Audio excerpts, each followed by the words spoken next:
Welcome to Not Milk Never Milk. Subscribe if you're lactose intolerant. In this video, I will explain how to connect your Ford F-150 Bluetooth.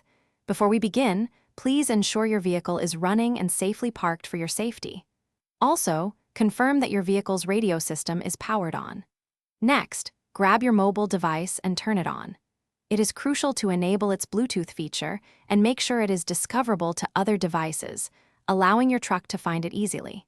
These initial steps are key for a smooth pairing process. Now, let's move to your Ford F-150's sync system.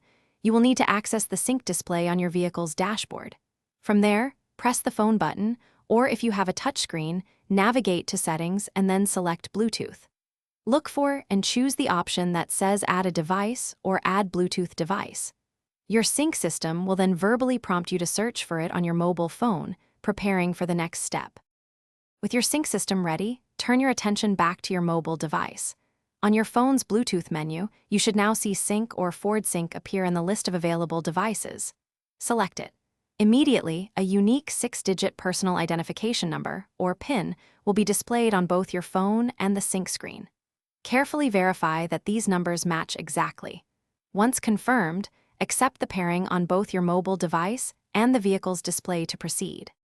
After confirming the PIN, your sync system may ask if you want to make this your primary phone.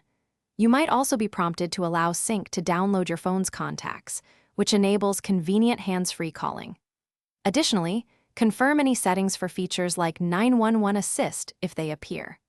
Once these steps are complete, your mobile device is successfully connected to your Ford F-150's Bluetooth, ready for hands-free calls and audio streaming enjoyment. Thanks for watching. If this was helpful, leave a like and consider subscribing. See you next time.